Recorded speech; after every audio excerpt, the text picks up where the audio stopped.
We have a new main event just announced for the Sao Paulo Brazil card, November 4th in 2023. We have the UFC Fight Night, Curtis Blaydes versus Jailton Almeida. A very big matchup in the heavyweight division. Jailton Almeida coming off a very strong victory over Jairzinho Rozenstruik, one of the biggest victories he's had. I'm not sure, was Shamil ranked? I think he was 15 or something, but he beat his first top 10 opponent, I want to say, in Jairzinho Rozenstruik. I think he was 9.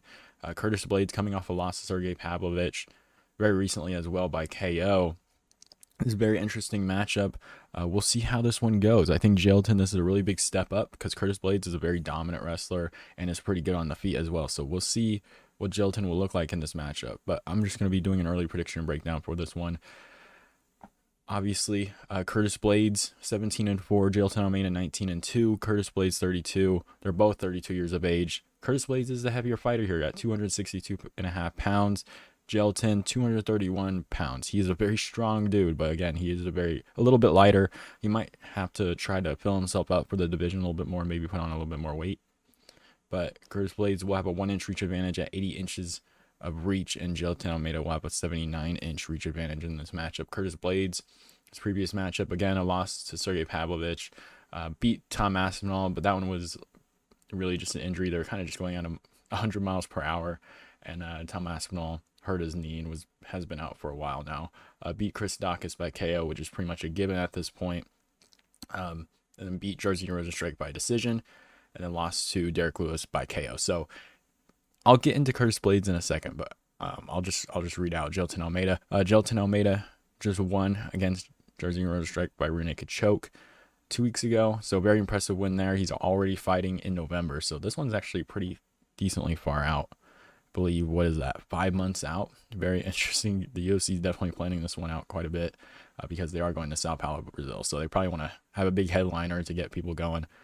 He did beat Shamil Abdurakhimov by KO on the ground, beat Anton Turkalj by rear naked choke, beat Parker Porter by rear naked choke, and then beat Daniil Marquez by KO on the ground. So a very dominant wrestler, very, very strong dude. But for Curtis Blaydes, he does have this kind of thing with him. Only 17-4, only 4 losses. He does, just looking at his record, so his only 2 losses, or first 2 losses, were against Francis Ngannou. Lost to Derek Lewis and the loss to Sergey Pavlovich. So very, very heavy strikers. Jairzinho Rozenstruik's kind of a heavy striker as well, but he's not as lethal as the Sergey Pavlovich, Derek Lewis, or Francis Ngannou for sure. But very interestingly enough, he kind of goes on these runs and then faces a big contender, has that chance at a title eliminator, and then gets pushed down and loses, and then has to work his way back up, and then loses, has to work his way back up. That's kind of how his career's been going. This is why this one might be a little bit harder to predict, because he does rebound quite well. Just looking at this again, the first Francis Ngannou loss, beat Cody East, no contest there, and then went on a 5-win streak there, lost to Francis Ngannou again, went on a 4-fight win streak, lost to Derek Lewis, went on a 3-fight win streak, and then lost to Sergey Pavlovich. So Jailton Almeida is definitely rising up, and he's very, very lethal on the ground. Curtis Blaydes is very good on the ground as well, so this is why this will be very interesting. There's basically sink or swim, I want to say, for Jailton Almeida. He is rising up at number 9 versus number 3, so I guess they're kind of just throwing him in the top 5.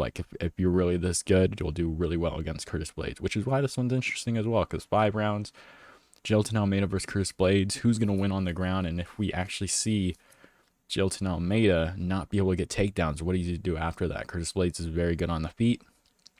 Will he be able to beat up Jailton Almeida? Maybe we see a little bit more of Jailton Almeida striking.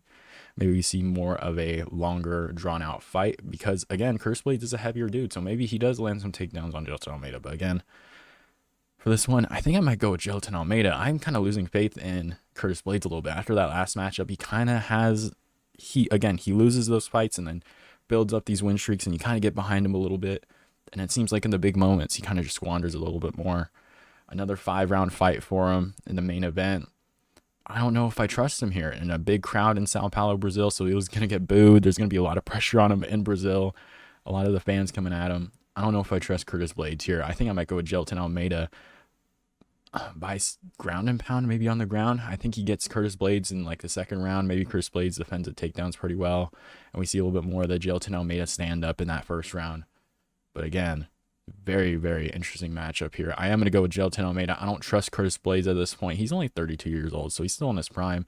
Same thing with Jailton Almeida. And you have a lot of years in the heavyweight division, but I just don't trust Curtis Blaydes in general. Very good striker. Again, good on the ground. But Jailton Almeida, he just has wild strength. Like, just wild strength. He's not even that big of a dude, 230. You saw him standing up to Alex Pereira. They look a very similar size. And he's just so strong. Like, I just don't understand it. Like, maybe he's on something. I don't want to get into that too much, but he's just super strong dude for 230, ragdolling guys that are over 260 pounds. It's insane. But I do think he gets this one done by TKO on the ground. So in the first or second round. So I hope you guys enjoyed the video. Let me know what you guys think down below, and I'll see you guys next time.